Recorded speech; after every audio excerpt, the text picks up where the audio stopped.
Hi, everybody. How are you doing?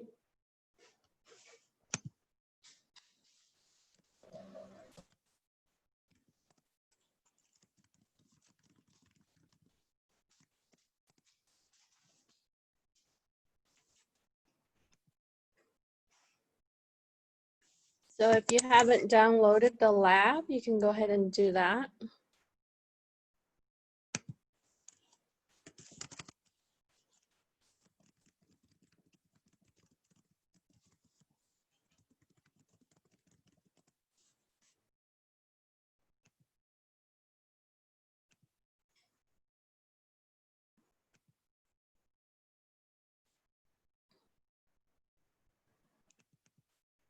And we'll start in a minute, okay?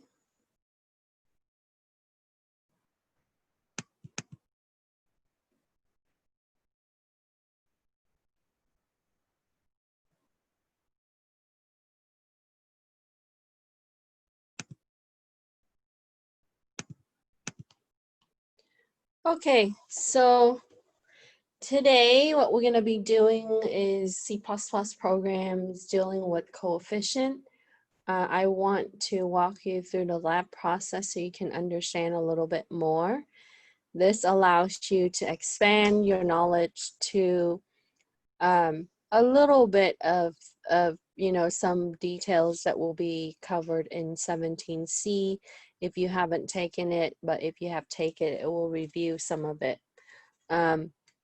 So we are doing different program for coefficient, binomial coefficient, and I want you to take a look at the approaches in the program, and then we want to evaluate the efficiency in the program, because ultimately the goal in this class is to implement algorithms so that way you can solve the larger problem in society, right?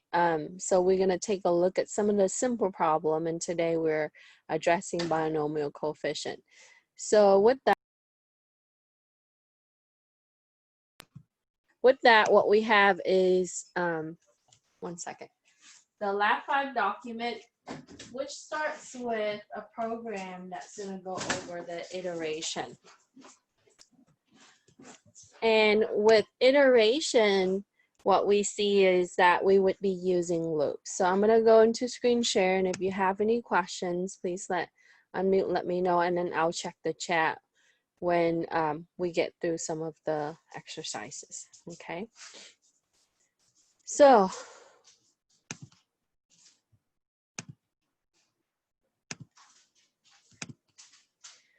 here is our document, and I wanted to include at the top here to let you know that when you're working with iteration type of problem, basically the compiler is going to execute the set of instruction using the loop.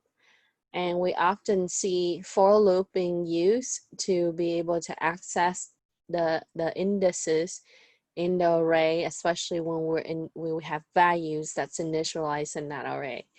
So the loop will continue to execute until the control condition becomes false. And normally what we see with the for loop is that we would have the number that's going to indicate the count where it's going to reach the max, so that way it will end our loop. And to kind of review the things that we talk about on Tuesday, we went over the formula for binomial coefficient, where we expand the expression. And so what we have is the CNR, where the N is the number of your input, and the R is going to be the choices out of those input. So the binomial coefficient gives us the number of ways, disregarding the order, in that the R objects can be chosen from the N objects. So the R would represent the choices. Often you would see the same formula using K instead of the R. However, it would be just, for our lab practices, it will be just R. So the number of the R elements represent the subset of the N elements. Okay, any questions so far? Okay, so In this example, what you see, that's what we talked about on Tuesday. N is 5, and we're going to choose 2 out of the 5. So our output will be 30. And we can check that using the formula, the NCR. So the output for this would give you a 10, because that we would plug it into the formula where you have n factorial divided by 2 factorial times 5 minus 2 factorial, which gives you 10. For the example B, you have the input, you have n value is 3, and out of the 3, you're going to choose 1, which is R. So our output will be 3. And we can check that through the manual calculation. So today, what we're going to do in the first example program is that we are going to write a C++ program using function that's going to represent the standard formula. Okay? So let me get to my REPL real quick.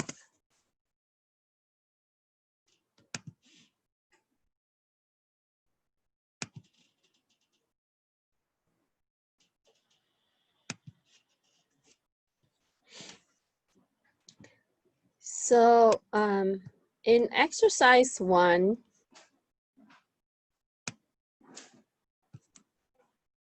for the program, this is what you were given in the screenshot as well, okay?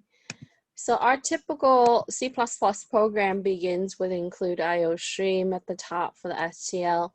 Now, since last week, we saw that we would need to include algorithm. So we're using algorithm STL.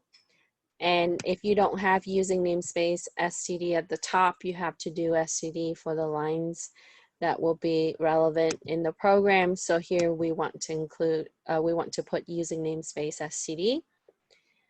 Now at the top, you declare your function. So we have one function that's going to do the factorial, which is int fact, and our type is int for integer. And with that, we would, inside the parameter, we would have int n. So we want, with this function, what we want to do is we want to have the calculation, it will execute the calculation for the factorial of n. Then we have the second function called NCR. And with this, we would use int n and int r in its parameter. Okay. So we simply want to return the factorial of n divided by the factorial of r times the factorial of n minus r. And this is what you see as the formula that for the NCR. Okay, that is on line 10. So we want to return the output, right, based on what's given here. So we have a function that's going to calculate the factorial, and then a function that's going to handle the rest in the calculation of the NCR. So in the next part here is where, so first, basically you declare what kind of function that you're using, then you have to go into the definition of that function, because we want to say this is what it's going to be doing. So in the C++ program, normally you would state, right, what that's doing at the top, what we're using as a function, and then we will define it. So in the factorial, in the int fact function, what we want to do is we want to include a loop. And for this loop, we have the res here to represent the result, right? And it's gonna start with the indices starting at 2. It's gonna go up to the number of the input, which is n, and it's gonna increment every single time. Now, the reason why that we're starting here is that we do have a base case, which is at 1.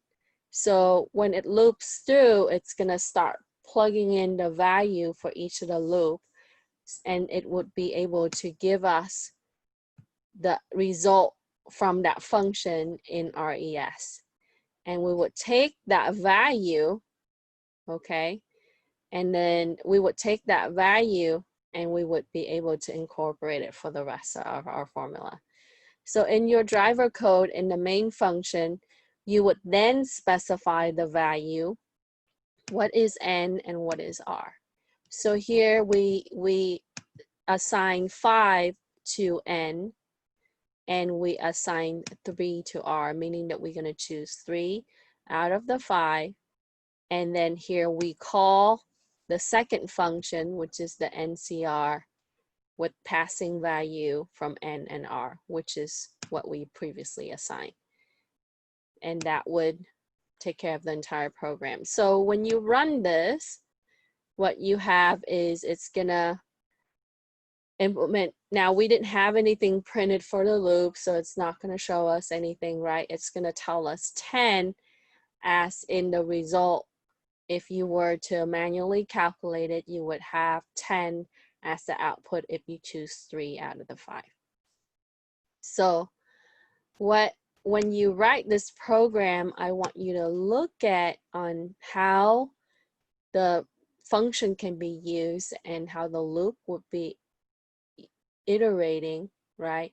Because we're not only multiplying one number, we are, when we're having a factorial, it's going to go from 5 and then it's going to multiply 4, 3, 2, 1. But then we want to increment it so that way it will automate that for us. And that's the whole point with iteration, is that it will keep executing until it reaches a condition where it's false and it's going to stop. So we put a max on that, which is to the end of our input set. Okay, so what we want to do for the first part is first to test out the program in as example 1. Look at your result, okay, and in the example it's pretty straightforward. So it tells you what is the n value and what is the r value. Okay, so we have n is equal to 5 and our r value is equal to 3 in example 1.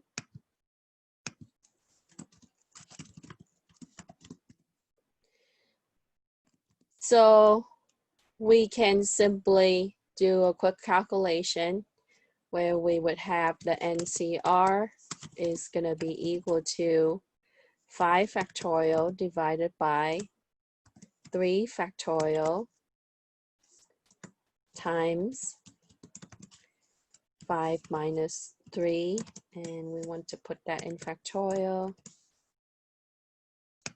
Okay, and you can use your calculator to check to make sure that that is the same as what you see as the program output. Okay, so the formula, you can also find this in the previous page if you're not sure. Okay, it's bolded there. Okay, questions?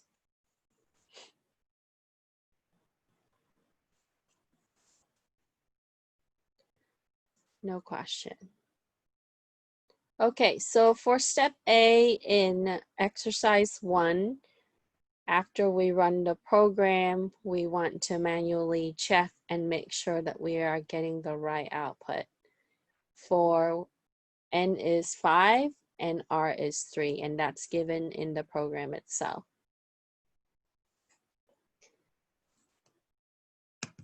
Then step B, before you start editing your program, what you want to do is you want to check and make sure that you're getting the proper output if you have n is 7 and r is 4.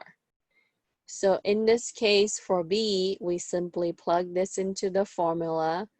So our NCR at this point is going to be equal to 7 factorial divided by 4 factorial times 7 minus 4 factorial.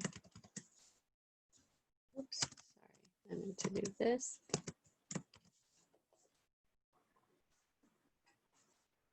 Okay.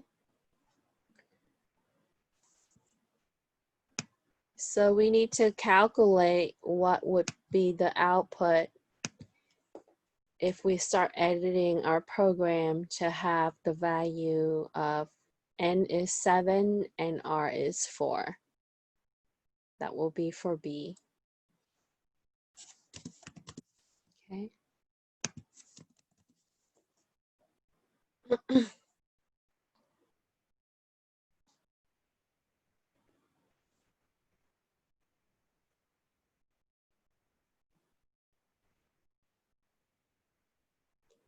So once you have the result, you would have a certain expectation as the output for your program in example 1. So if we start changing it to where n is 7 and r is 4, and we click run, then what we would have as the output to see if it's verified.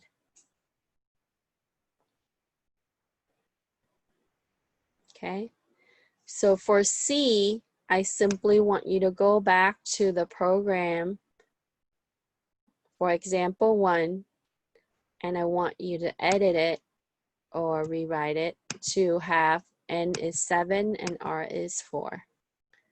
Okay.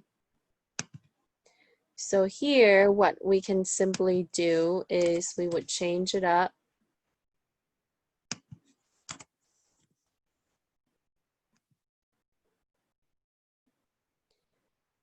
And it gives me 35. Okay. So what you have to do then is to take a look at what you're getting as the output to see if it matches up with your answer from B. Okay. Then you would take a screen capture for your code and output. Now the program would be as accurate or as good as this programmer. So sometimes you have a program and it might not produce all the right result. That means that we might have some kind of logic issue. So we want to go back and see how we can improve that program to make sure that it provides accuracy over time. Okay. Any question on A, B, or C for example 1?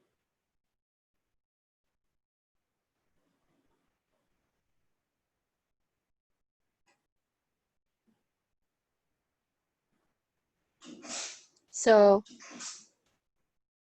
once you edit your code, run the program with the different n and r values, verify the output if it's correct. Then what we want is we want to go back to the program, take a look at how the algorithm was implemented for that program. Okay.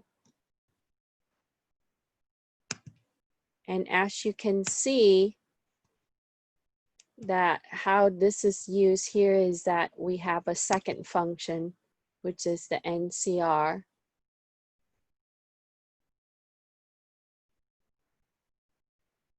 And then it was called in the main. So with that, we would return.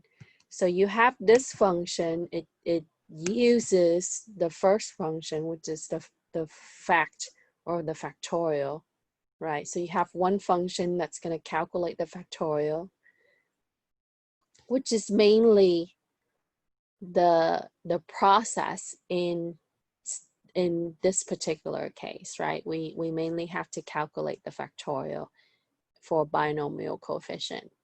So we have a function set up for factorial, and then a second function that's going to call on the first function to be able to return the value. Then in the main, we would call the NCR function. So that way we can see that out. We can display the value. Okay.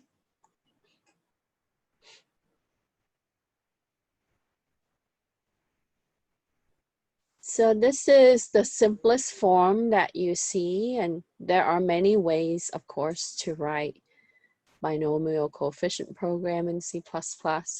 So I wanted to present to you one way.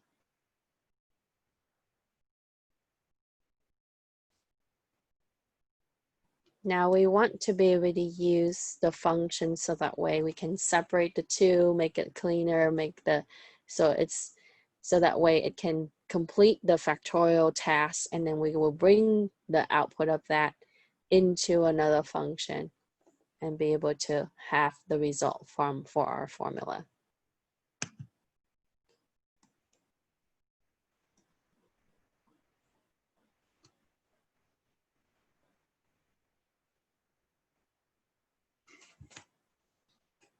Any question?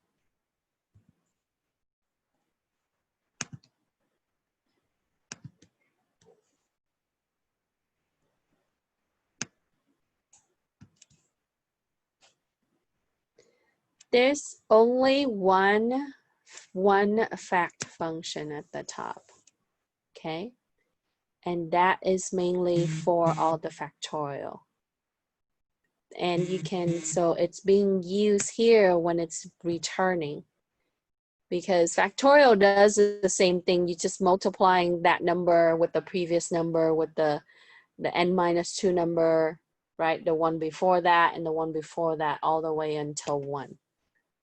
So factorial does the same thing for n or r, is that it's going to take that value and it's going to multiply it by all the previous value. So when you return here, you simply just using the same functionality for the factorial inside the NCR. So there's only one factorial function. The second function you have is the NCR, and it uses the first function, which is the factorial. Okay. Any question?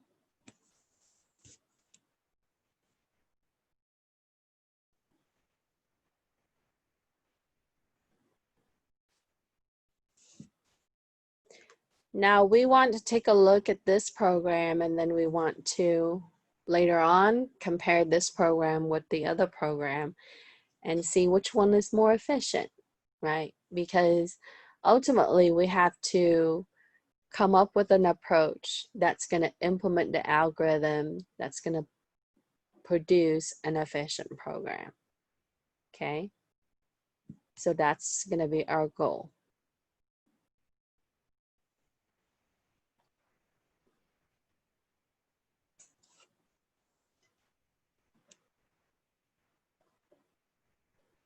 Any question on number 1?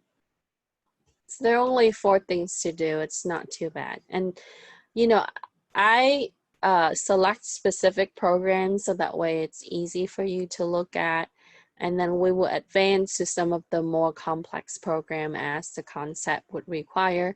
So by the time that we do encryption, we will see more of a complex program, but a lot of the times we will see array, you know, vector, might be some methods that's going to be implemented, struct and class, so it's not that advanced. So we don't have too difficult of a program to work with for lab mostly. Okay.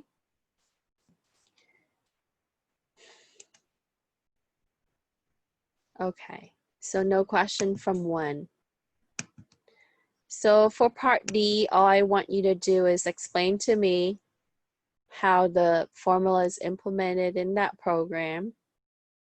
Identify the function that's used in that program and explain each of the tasks that's performed by those functions.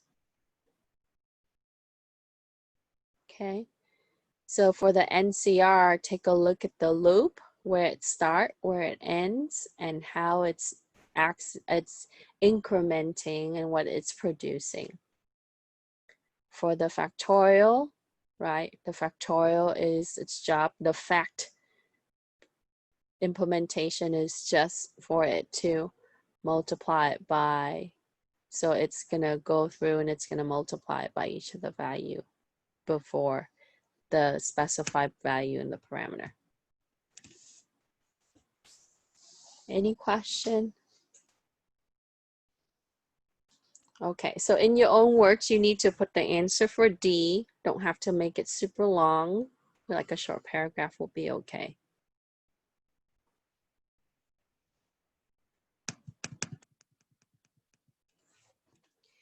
The second part, and the second example, is going to work with recursion. And throughout this class, you will see that we will examine some recursive function.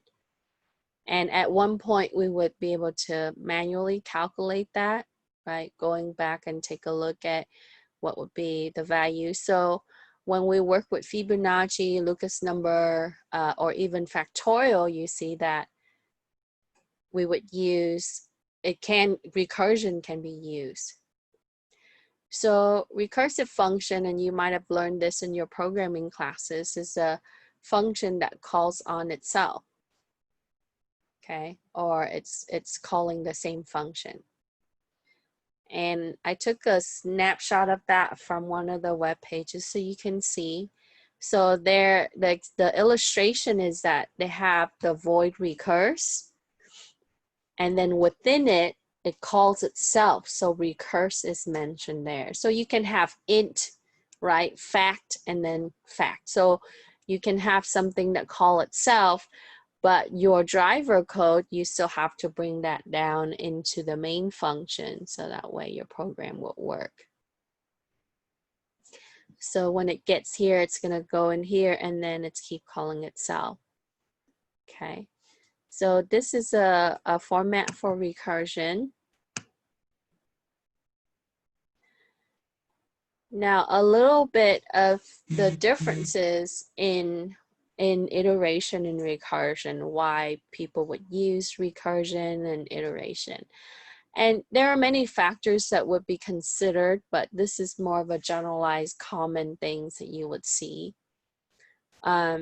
So the primary difference between recursion and iteration is that recursion is a process. It's always applied to a function. So you would see that you have to build that into a function in order for it to work.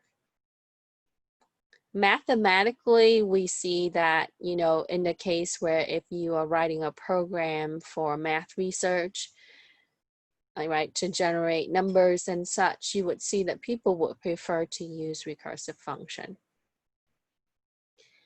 Iteration, as we see in the first part, is a set of instruction that gets repeatedly executed. And in programming, we would see that it would be using loops. If you don't use for loop, you can use while loop. There's different form of loops that we can implement, but often you would see that in our cases, when we deal with the mathematical side, we would see that for loop is often being implemented.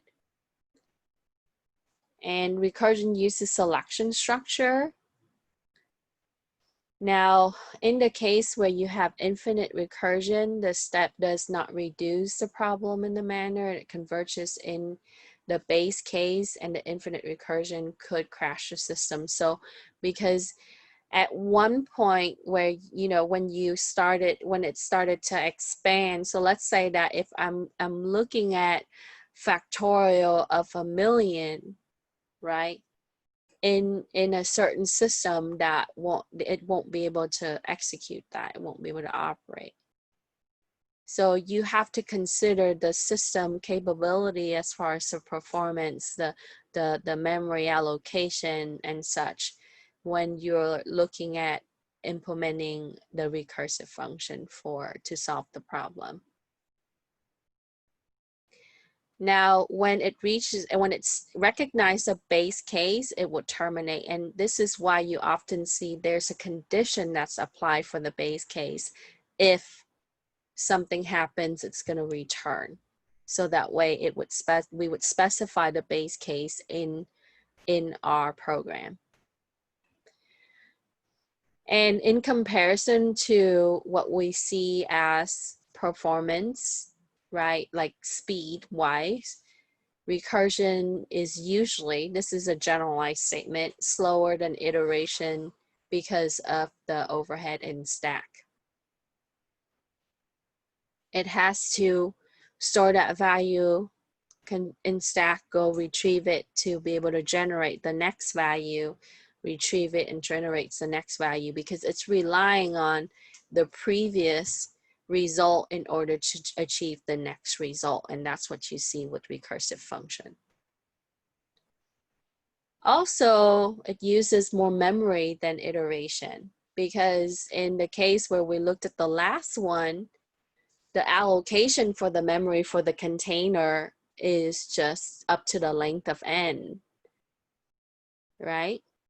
Now, with the recursion, it keeps having to store and update values throughout, retrieve the value from the previous, update it, and store. So it would utilize more memory. And as far as the program code goes, it is smaller in most cases.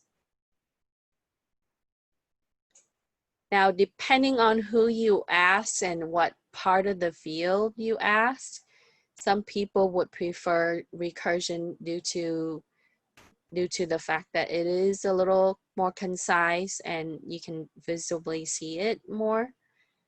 And in most cases, it will be more intuitive. But that's really depending on the case, right? The problem that we're looking at is, it's all different. So for something like Fibonacci, which is what we're going to be doing down the line, you would see that, yes, you know, it makes more sense to apply recursive function for Fibonacci. Okay. Any question about the differences between recursion and iteration and what recursion is?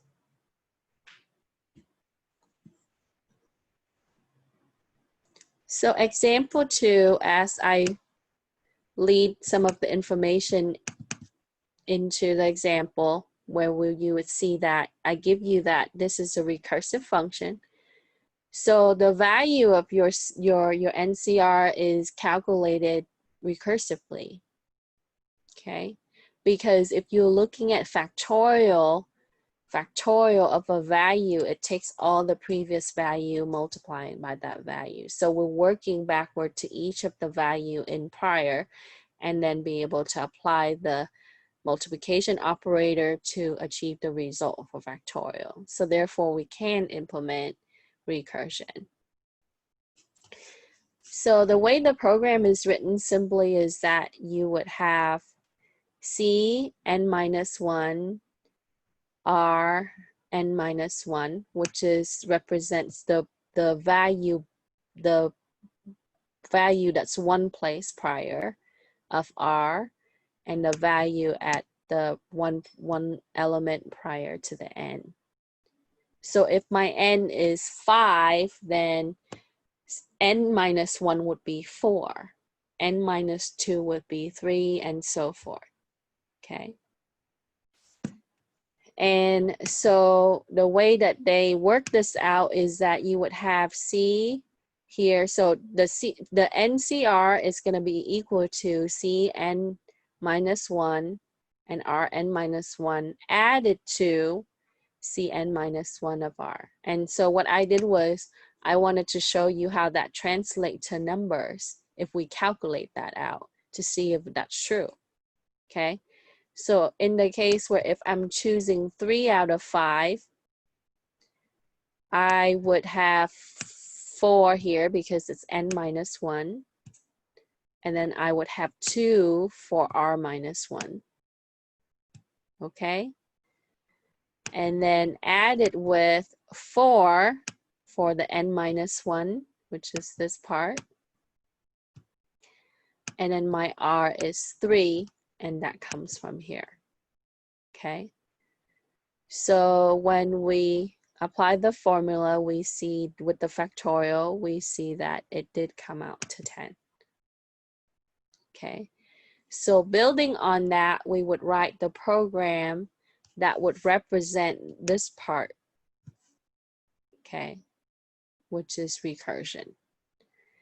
So for our base case, what we have is if you choose 0, right? Like we saw that when we talk about the expansion of the expression in binomial. When you choose 0, when you raise it to the power of 0, you get 1. And then in the case where if you have n, chose n of n, you also have 1. So that's going to be our base case. Okay. And these pieces are important because you would visibly see this in the program, or if you write it, you have to implement this as part of your code. Sorry, this is small, but you can always stretch it because it's an image. So if you want to expand it so you can see, you can always pull it out from the right or the top. Okay, any questions so far as what we're going to be looking at for example 2?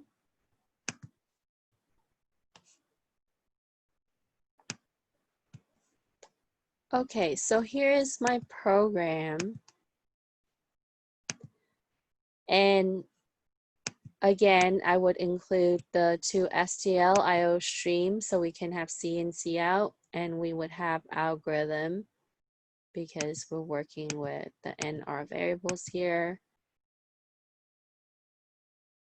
Now we at here on line 7, this is a function, binomial coef, and that function is gonna operate. We would use that function to be able to execute the calculation. So here within the parameter, we would have int n and int r. Okay. And in the main, we would specify what int n and int r is, or we would declare and assign a value there. Okay. Then inside the function, we have to state the base case. And you can test it by plugging in the number, right? So we say that if r is 0, if we choose 0 in the n, or when r is n, because when you choose n of n, then you would return 1. Okay.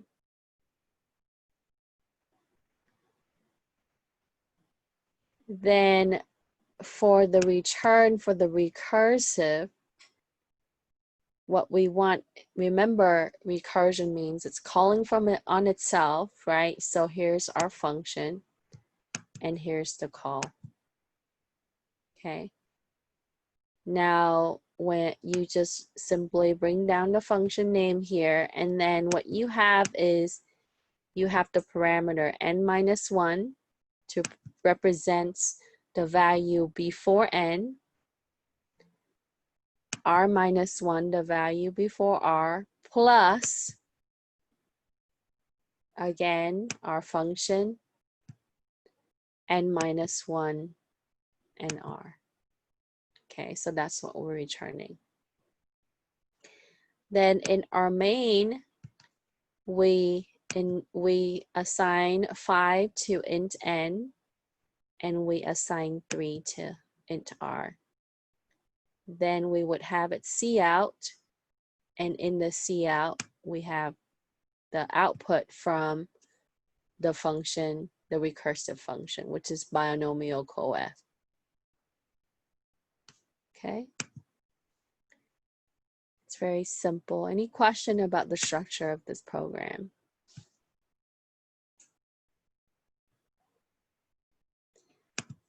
So when we run this, You also get 10 for when you choose 3 from 5. Okay, so your output is 10. So this is a different approach from example 1 using recursive function. Now in the case where you have to write recursive function for other type of problem, right, you need to, number 1, establish your base case, so that way you can incorporate that just like what we've seen here.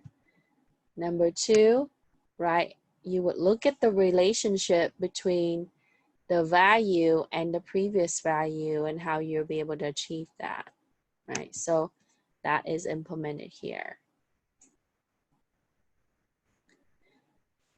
So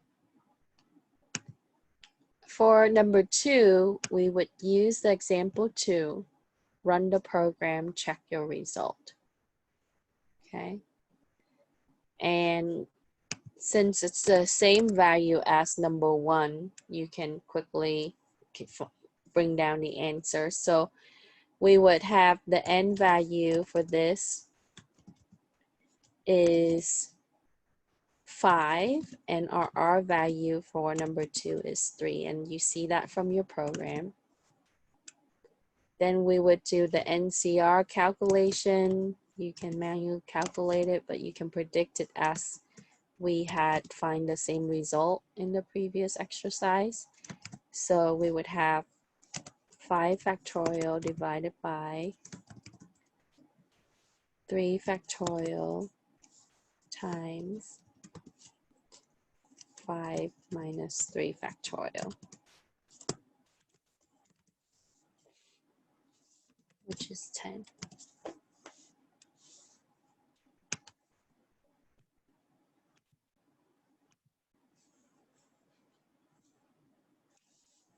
Okay.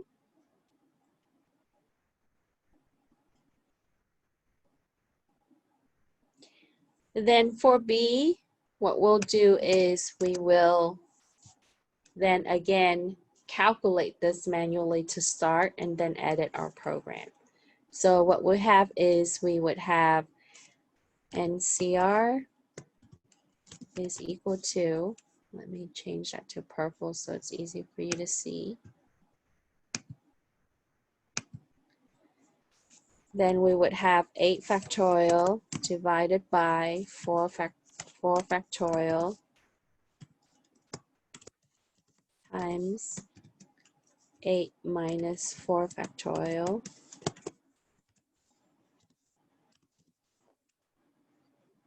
And you can use your calculator.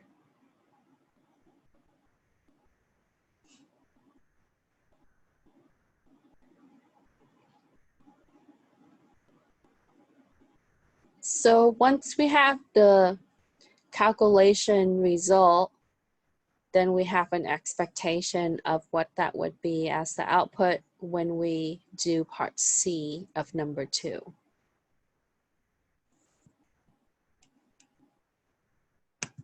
Okay.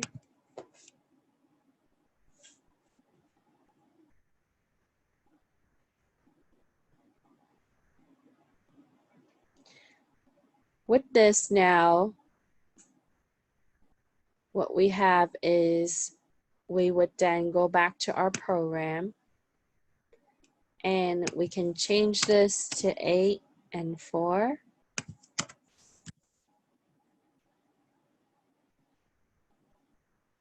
And we would run it. Okay.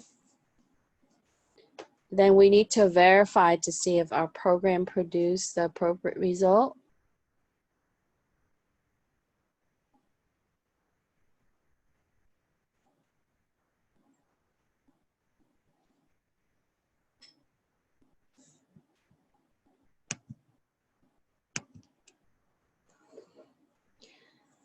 So once you have edited your program from the first part, right, then you would run it and check your result, take a screen capture,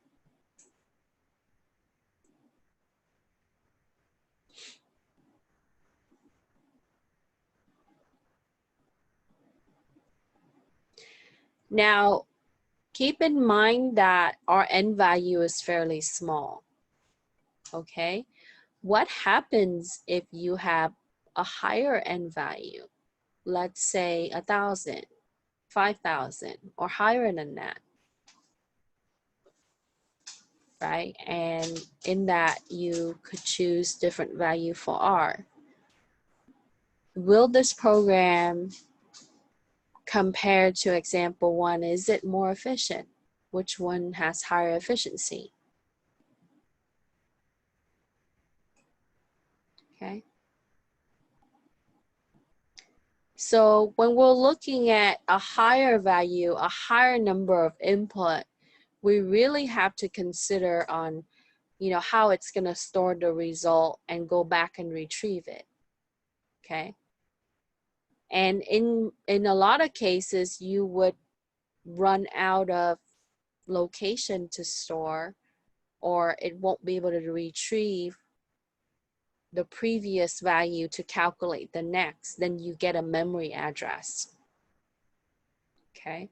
So when you test recursive function, sometimes when you have a very large input, you would see that it start running, and if it's, when it goes through, it's not able to store and retrieve in the later part for the later numbers, then you're going to start getting memory addresses. Okay. So it does require storage. And then we'll talk about, is it better to have more storage, or is it better to have faster program?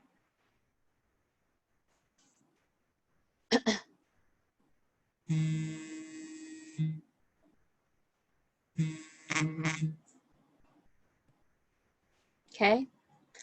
So once we run the program with N as 8 and 4 as R, we get a result: verify, screen capture, then answer D. Compare example 2 to example 1. Which program delivers higher efficiency? Explain your answer. Okay, and some of that you already found information that I included in the notes in the comparison. You can also research the internet to get more details about that. Is it better to do iteration compared to recursion? Because as a programmer, right, all of you will be programmers, you have to make a decision on how you would implement your algorithm, how you would write your program, and companies care about efficiency. Okay, fast enough and save resources.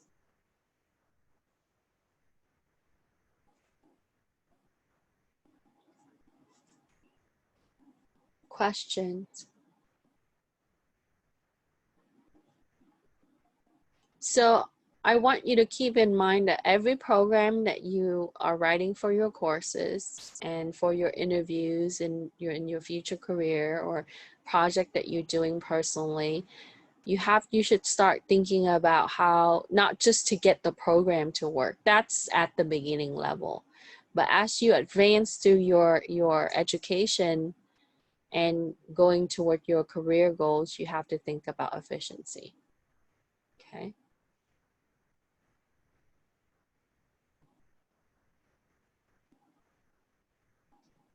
Question. So just give me maybe a couple sentences, okay? If you wanted to add longer, that would be fine for part D, number 2.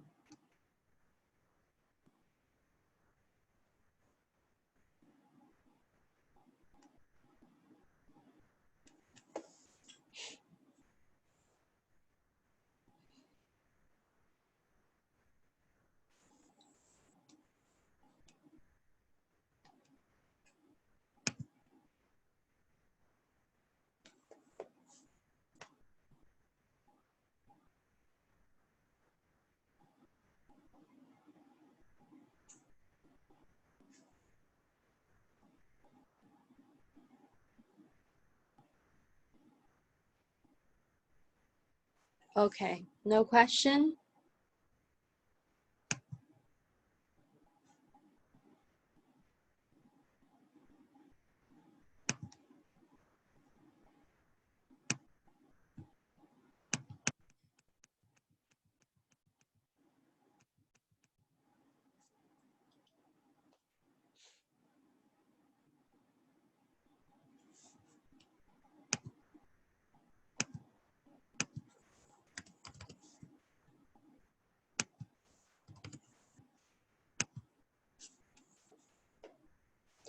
So as I talked about earlier, right, when your inputs start to get larger, and I just test this right now, okay, so I don't have a supercomputer to be able to and unlimited storage. So what I did was I changed the input to 1008 and my R is 400. And what you see is that it might be able to eventually produce the result, but you would see that it slows down tremendously, okay? So if you're still thinking about, well, you know, maybe recursion is better than iteration, test it with the high input and you can see, okay?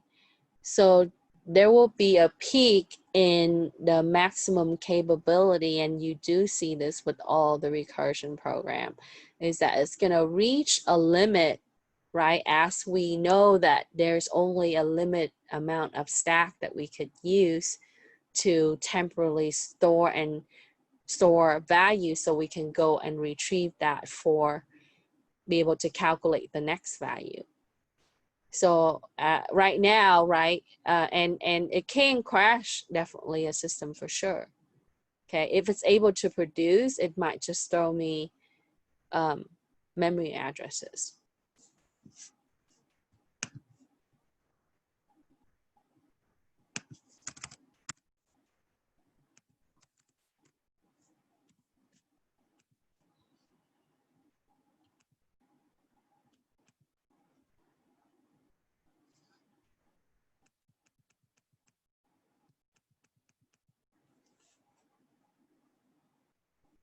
So I wanted to add this part into your lab because I think that it's really important to really tie this in. Not only that it's going to help you with, you know, further understanding on what space and time complexity is, but when you work with algorithm, you have to really think about, you know, what's going to be the give. Okay, can I have a balance? So when you're analyzing algorithm, we have to consider time and space.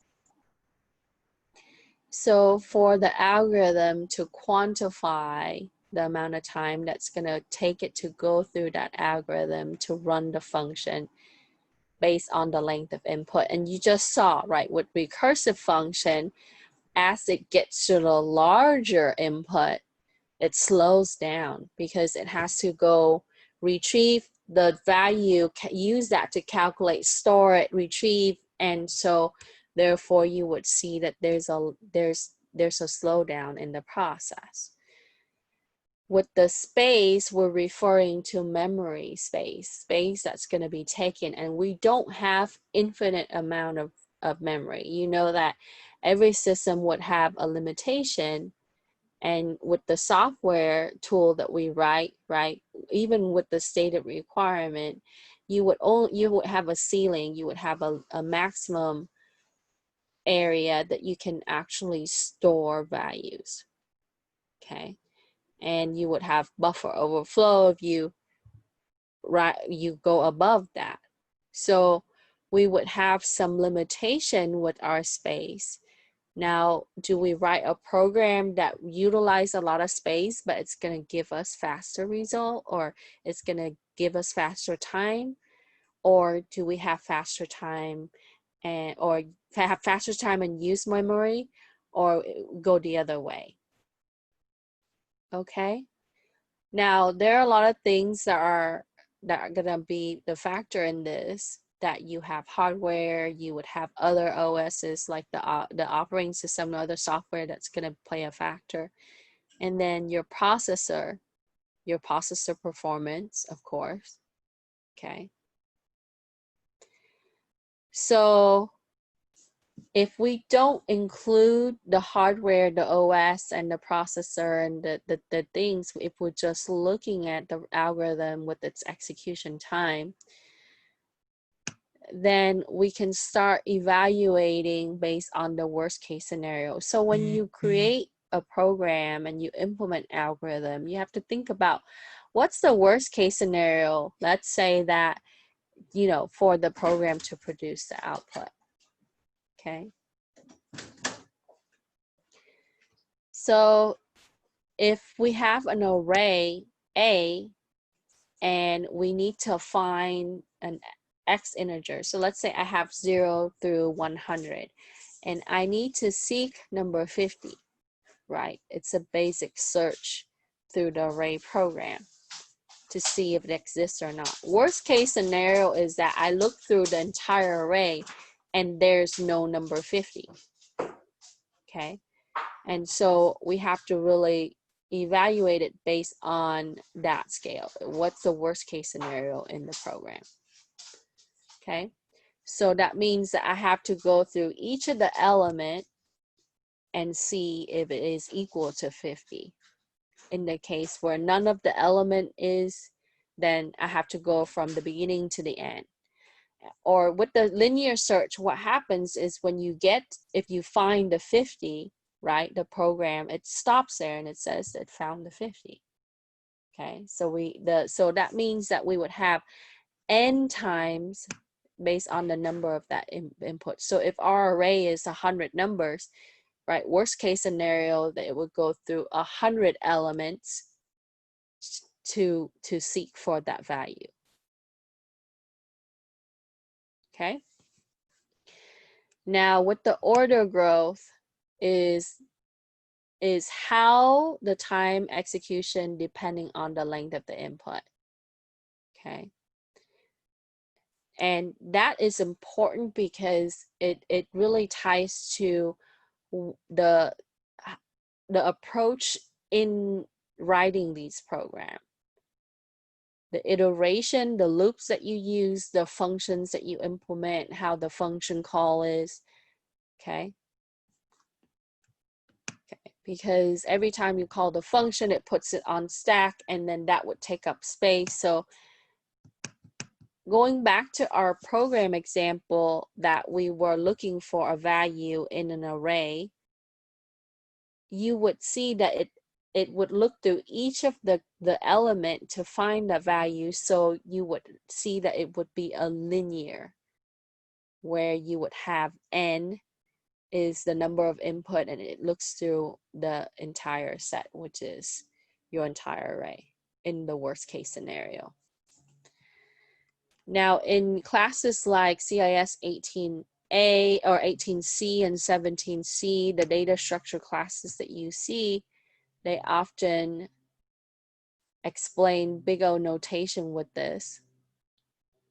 It is used to analyze algorithm, and the way that you would see is that it would be indicated as an O, and then inside the parentheses it would be a value. It could be n, it could be n squared, it could be 1. 1 would be the order of 1, and that means that it's only going to do that one time. N is the order of n that's going to be doing it the number of the n time through the array. N squared, it will be the order, you know. So they measure the efficiency based on what is specified, right, as performance for a specific program. So here is an example of how you would have a for loop, right, in a function, and would be able to go through, and then you would have another for loop nested. So in this case, you would have O n squared, because number 1, it needs to seek through for n, and then for the outer loop, And then the inner loop, you would have it to seek through the entire array for the nth element. So that will be another n. So n times n is going to give you n squared. Okay, as it increment through. So with this, what we would see is that there's a trade-off, whether you're going to have optimal memory use or runtime performance.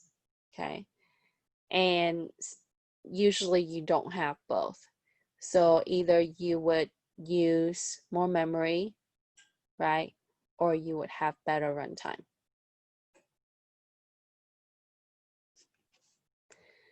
So in space efficiency, it says space and time efficiency, it reaches to opposite end, where each point in between of them in a certain time and space efficiency. So if there is more time efficiency, then there is less efficiency, less space efficiency. So you would never have both. Okay, so either you have more time, less space, more space, less time. Okay. So with that in mind, we're going to look at example 3.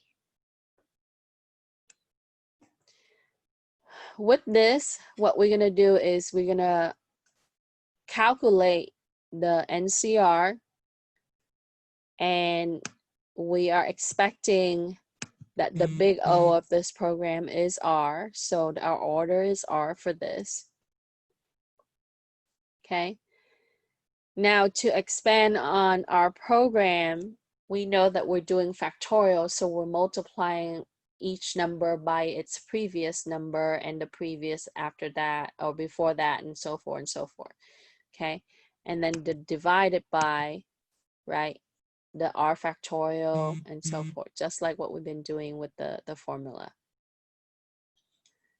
So really, to sum this up, right, to really condense that down, what we ended up having is your NCR is really C of n and n minus R. So you're going to choose n minus R in the end. In the condition that if R is greater than n minus R. Okay, and you will see that shortly when we look at the program. Okay, so how can we achieve this program? Let me go back. Let me open up this.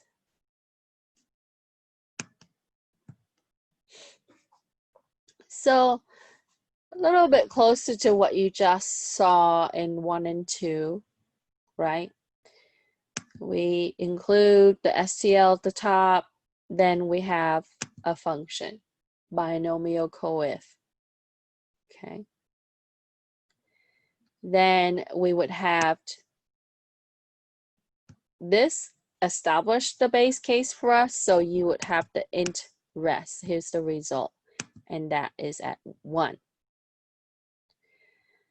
Now the condition that since it's C of the NCR is equal to you choosing n minus R out of n, then the condition for that, it needs to be stated there. If n is greater than n minus R, then R is equal to n minus R. That's only true if R is equal to n minus R. Okay. So we have to specify that there.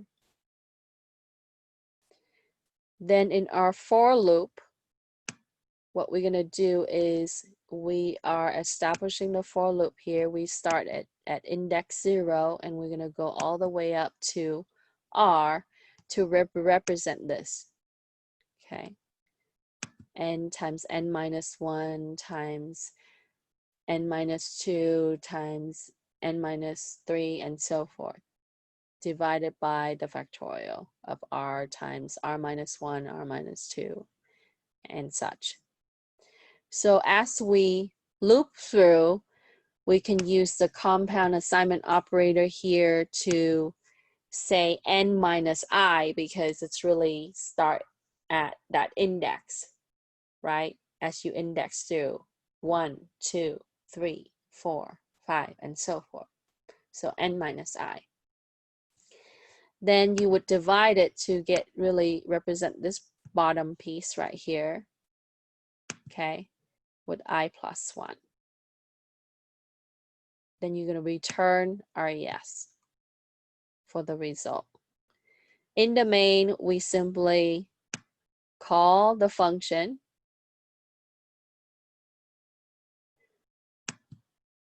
okay, to output.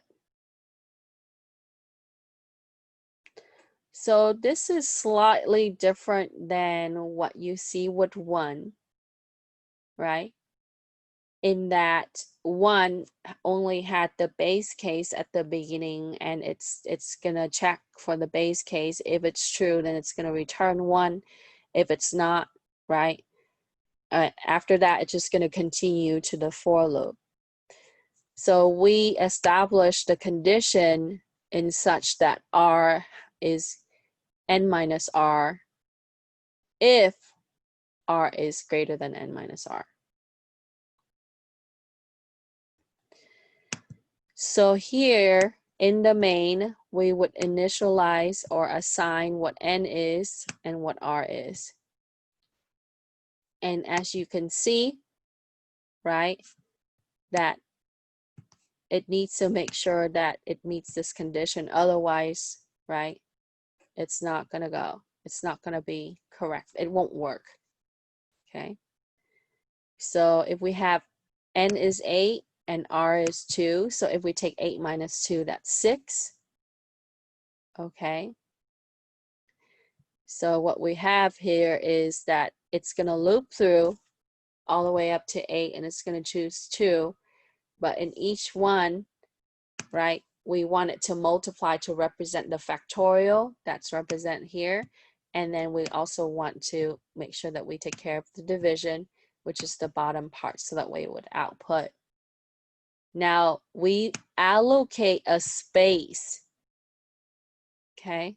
Instead of doing, we allocated a space where RES stored the value, and it's gonna take that value and update it as it goes from here to here and return it. So that's slightly different than we just simply return it from that function. That's what you see in example 1. Okay. So here you optimize it by, using a variable and then updating that variable as it's looping through. Now, a better way that we can do this is that we would create location and use pointer, right? Or if you want to implement iterator to point to, so we can set up an array, store the value, and then go retrieve it, right? And then bring it back for the result and print it out. So that's, so in any case, either you use a variable or an array, you would have a location or space to make your program more optimal. Okay. Any question?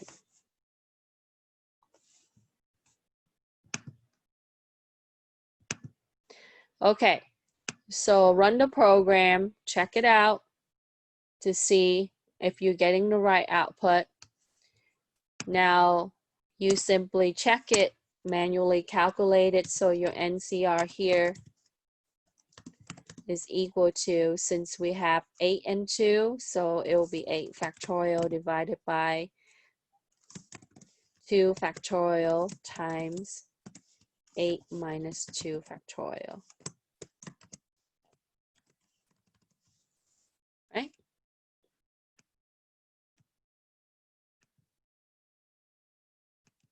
Because we know that n is 8 and R is 2.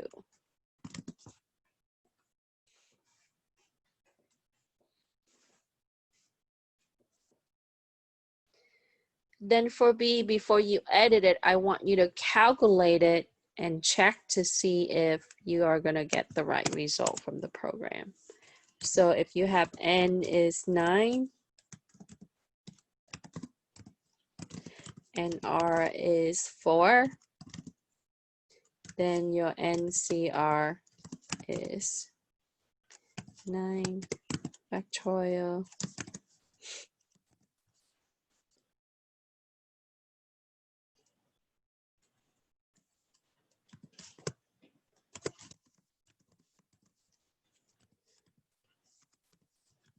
okay.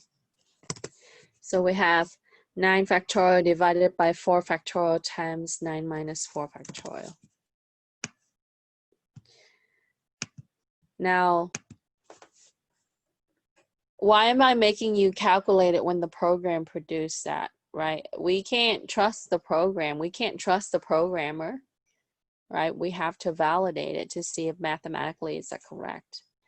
So when you're given a problem to solve and you're working with somebody else's code, you got to make sure that you look at, right, you solve the problem through manually and then look at how they implement the algorithm and check it to see, doing the analysis on it. Okay, then you can say, okay, well, there's inefficiency right here. We can rewrite this function and make it better by doing this and this. Okay. Question. So once we have the calculation established, put the program into IDE, run it, test it, then we can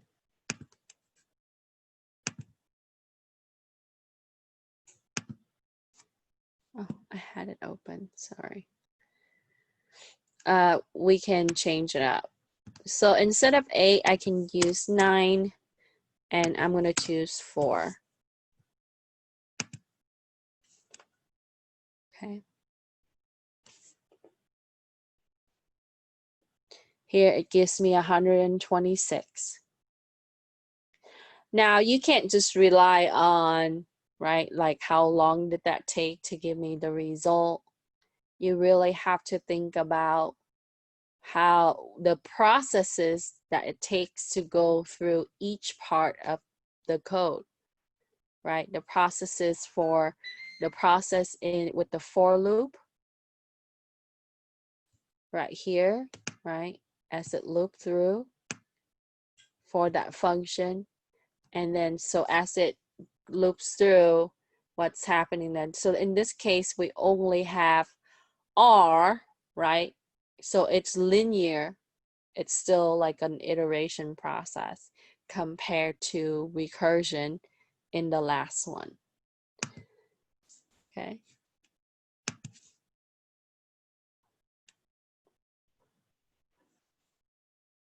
So any question? So we're gonna edit it, input, change that to 9 and 4, run the program, give me the screen capture. For D, what's the length of the input in this program? And for the, what is the time of execution based on the input? It can be represented as this. Your T is N. Or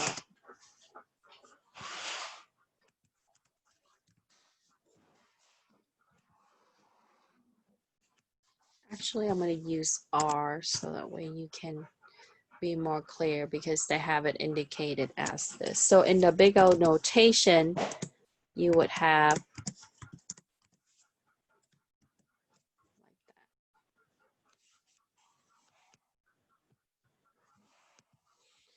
where do you see that? Right here. it's gonna go up to the value of R.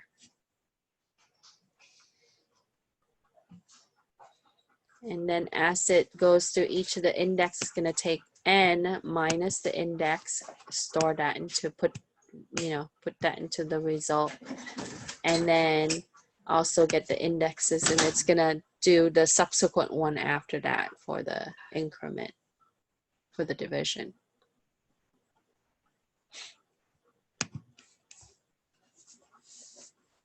I think if you took Dr. Lair's class for 17C or other faculty, I think he spent a little bit of time with the Excel spreadsheet where you put in the input value and then it produces, I saw some students show me some of the work, but yeah, this is a little bit of this is 17C.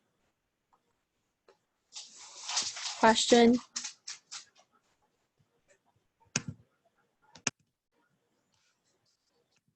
Okay. So as we can see, it's linear because there's only one variable, right? There's the power of the function is at first level. It's not like something that's larger, so it's going to loop through each of the index and then it's going to produce the result, store the result, get that result updated with the division, and then bring that down for the main to output. So for E, compare example 1 to example 3, which is what you've seen with the simple iteration. Which program is more efficient in the performance? Okay. Explain your answer. Do you want space? Do you want time? Which one? Okay.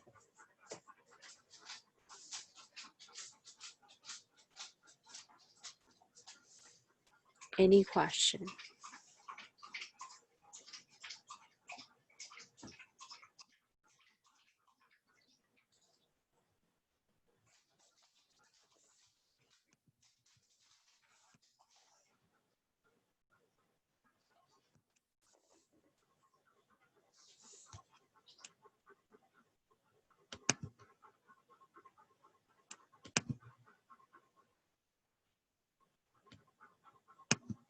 Well, if you are in 17C now, more power to you, because so our ultimate goal is not just to give you information. At one point, all of this is gonna jive together, right? Like you're gonna have that one class that's gonna tie everything together and you're like, oh, okay, so that is the aha moment, okay?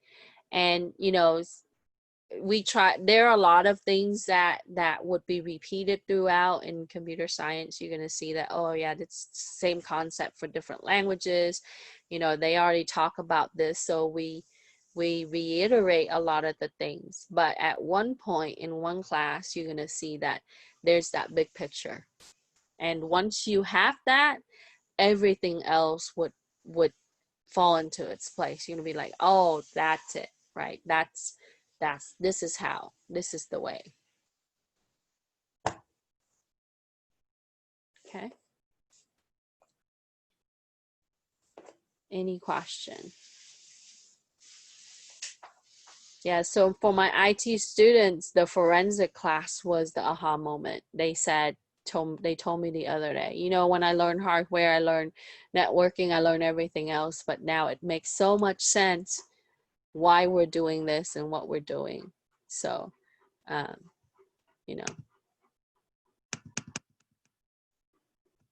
Okay. Let's talk about the last one, right? And if you want to take more time, this is due by the end of the week, so you can turn that in later. The dynamic programming, it's used so that way we can subdivide the problems, okay? This is a better approach. So when I teach like assembly or when I teach classes like this, we want to break down the problem to the simplest form and then build it out, okay? And in math, right, when you're working through the proof, you're really breaking it down to sub-pieces to be able to get, right, to where you want it to be, So for us, the program, it's supposed to have some form of output, right? Whether it shows the user or it stores it somewhere, there's something that needs to do, okay? And you want to have some kind of result at the end. So we want to really take the problem and break it into sub-problems so we can solve the sub-problems and be able to reuse it and repurpose it. The reason why is that, remember, we just touched on space and time. So if you already have some form of answer stored somewhere and you can, like in cache, right? C-A-C-H-E.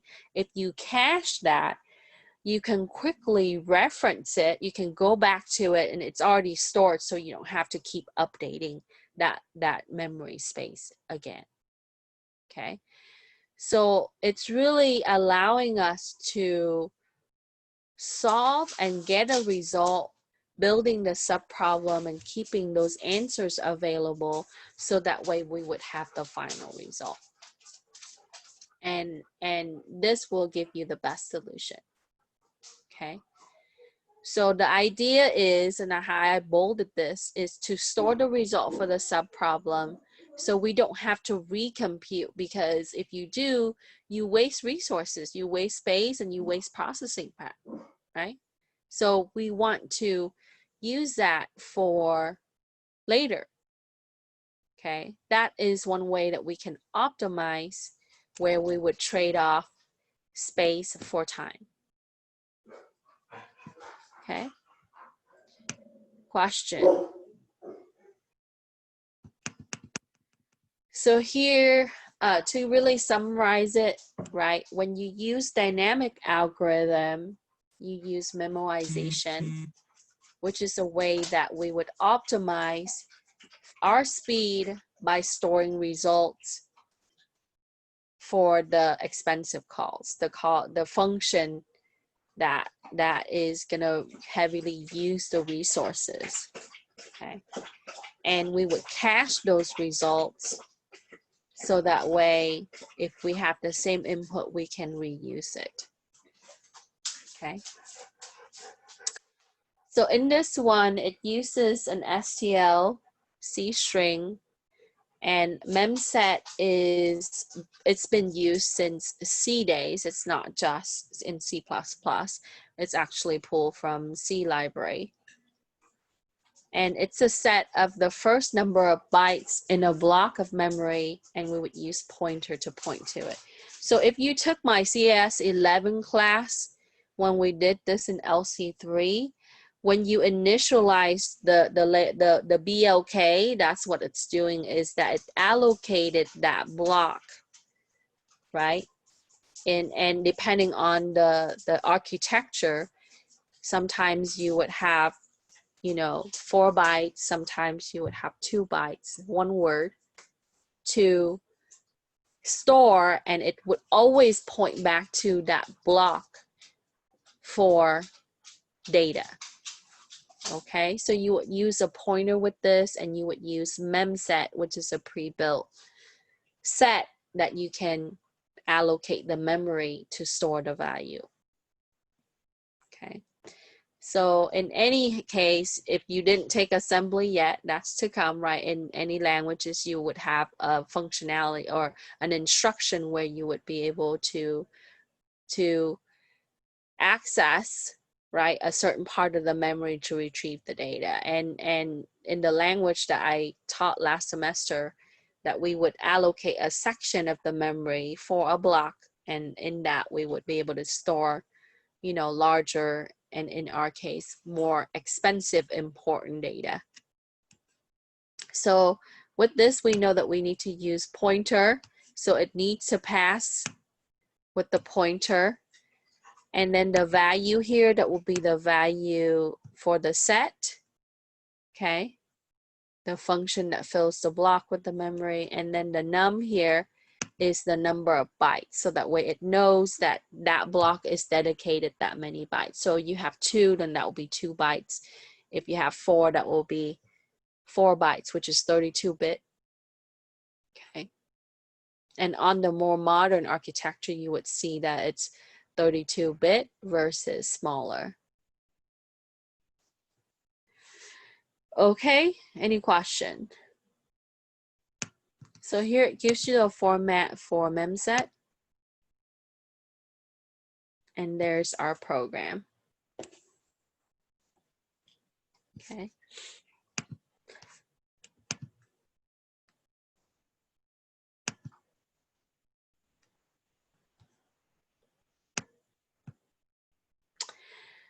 So in this, I include array and I include C string. The reason why I want to include array is the size of there.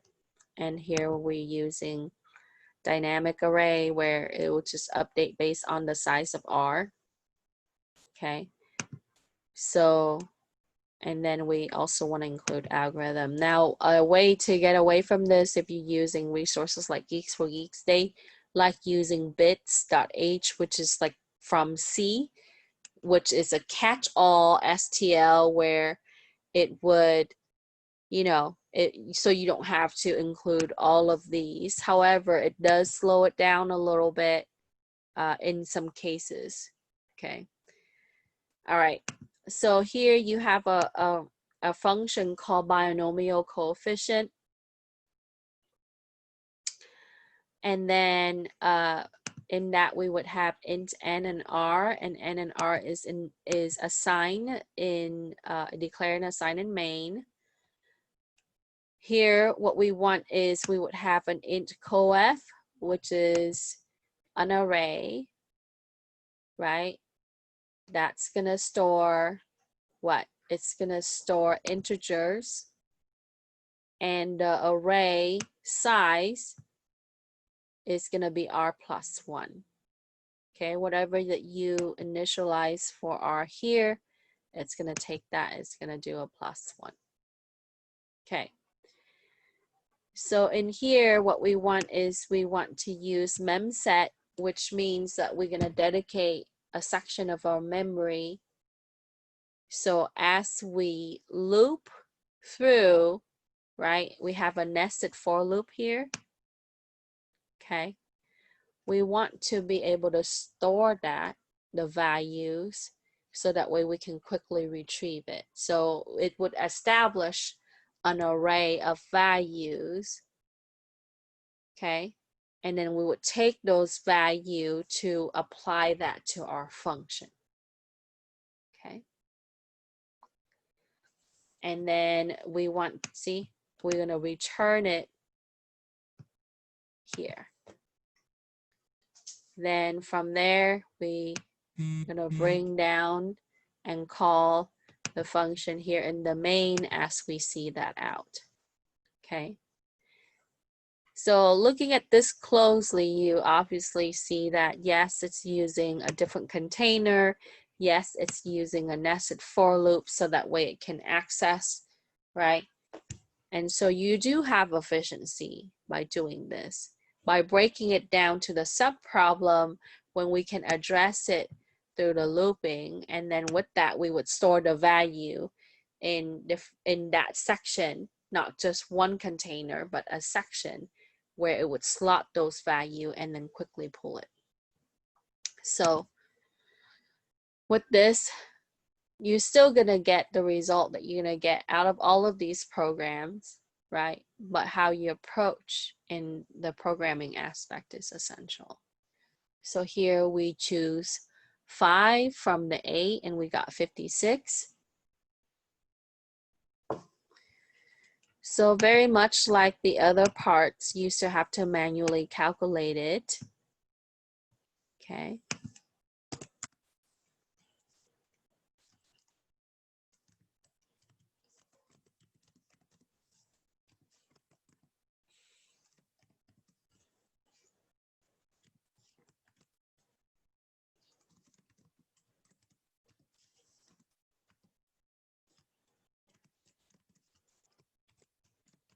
To verify your result,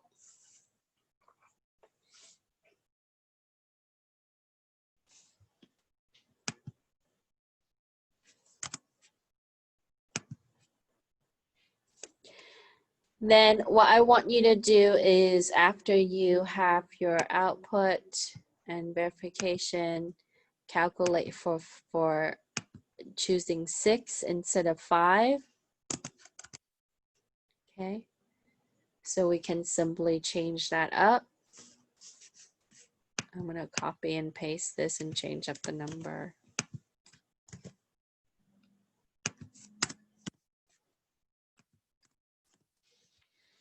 Okay.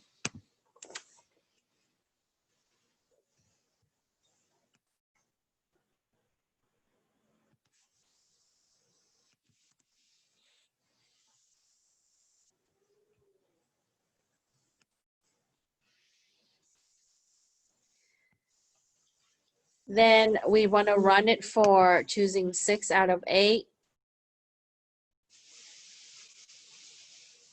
And I want you to explain how dynamic programming is implemented in the optimization of this program. So look at the functionality for how it's using when the M set starts, right? How it's cutting that block. And then based on that, how it's having the loop, there's the nested for loop to be able to iterate through and produce the values, how the values are stored, and retrieve those values to have the final output. Okay. Once you have that for part E, in comparison to example 2, recursion, explain why this program is more efficient. Okay. So recursion, what it does is, in that program, we only have that one variable to really hold, right, the value, and then updating that value. And so as you have higher input, what happens?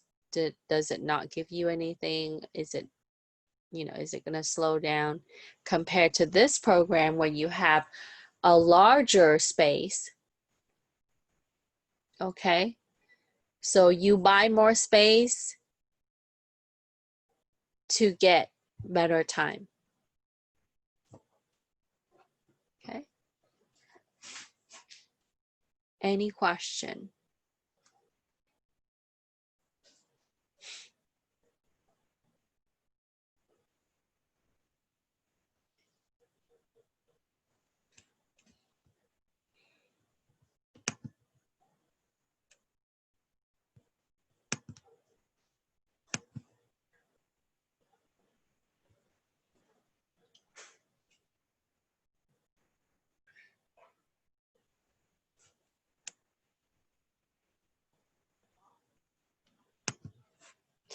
So for number 3 is your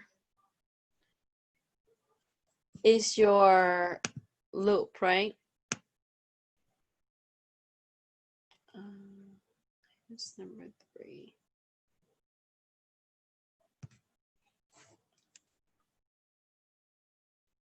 They both have the for loop.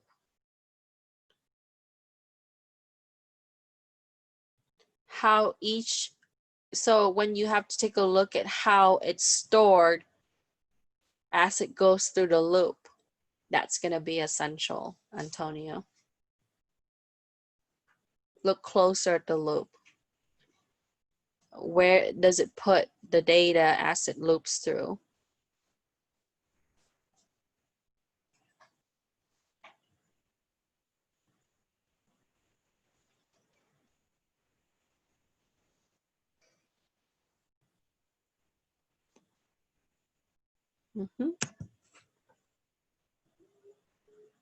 And it updates rest.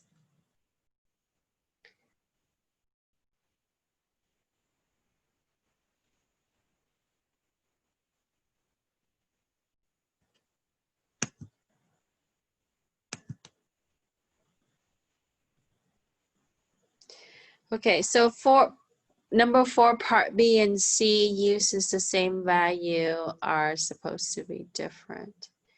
Are they supposed to be different? Okay, let me see.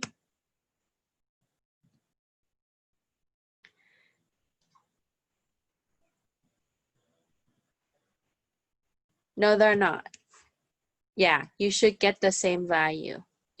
First, you calculate to check if the program is gonna run it and produce the same. So it needs to match up, Jeannie. So we need to have the calculation match up with the program. Otherwise, either our calculation is wrong or the program is wrong. Okay, yes, it should have the same value. The whole point is that when you're solving the problem, right, like, so you have these type of problem, if you wanted to see how would to approach it, right, think about the math pieces on how you would solve through the problem, and then take the pieces and see how you can implement that with functions, with loops, with recursions, you know, with dynamic programming. So you technically should break it down into the subproblem, like how do I solve a factorial? Where do I store that? How do I retrieve the data? And then that way you have an entire program, and that will be more efficient. So break it down into the sub. So I have you guys manually solve it, so just have an expectation of what the program should be. Okay. Just like how you build an application for a game or for user, have an expectation of what people are going to see. So that way you have an idea of, you know, that's the outcome, but we need to, you know, build the steps to be able to answer that, to get that outcome. Okay. So manually calculating is just to verify and making sure that it's true. I did find some issue with one of the earlier program, but you know, considering it's not a base case, so they are imperfect, these things. So, you know, there's still improvement areas on how to fix these programs. So but anyway, any other questions?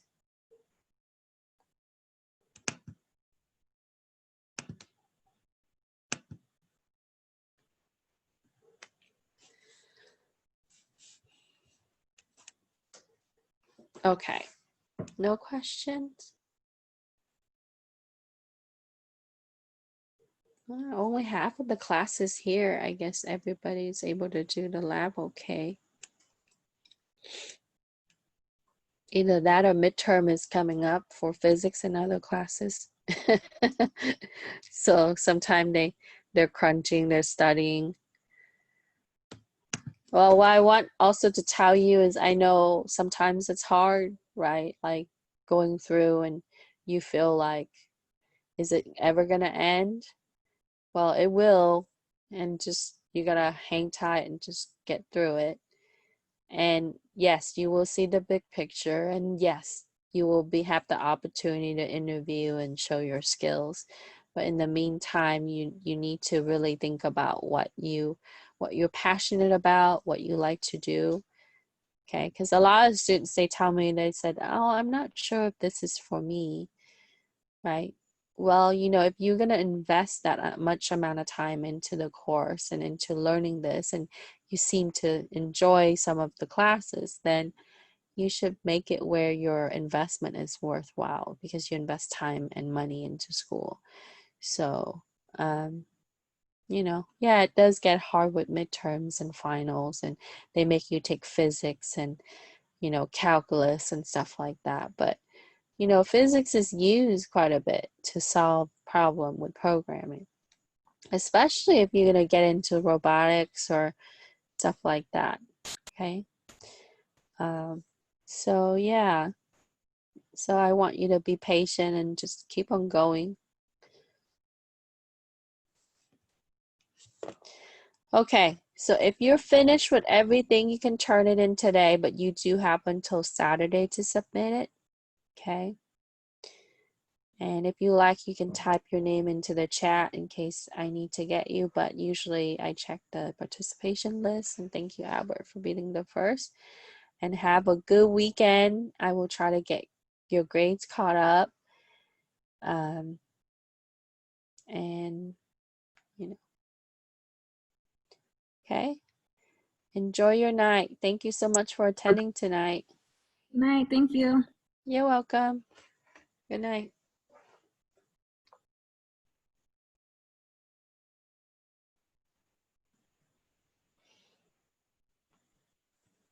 I'll stick around for question if you have questions.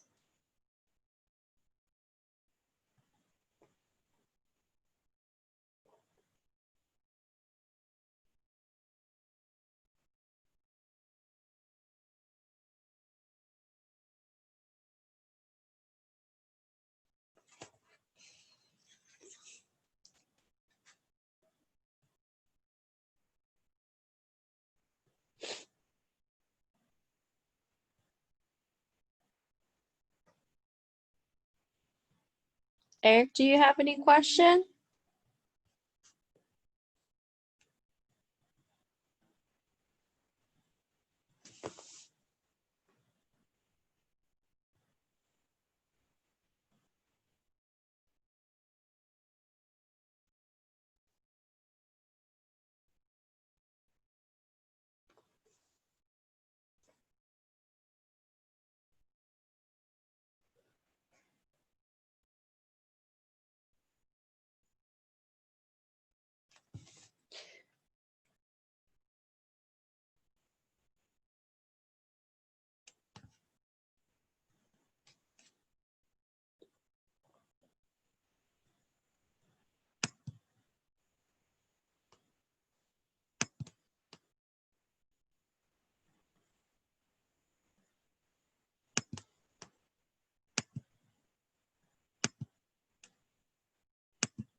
Hey, Eric, I'm gonna sign off, okay? Oh, I think somebody, Cameron's on.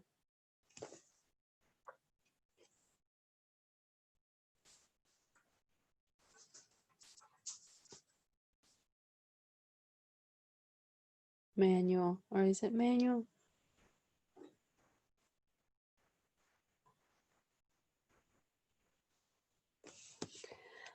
Okay, Eric, I'm gonna get off now. So if you have any questions, shoot me an email, okay?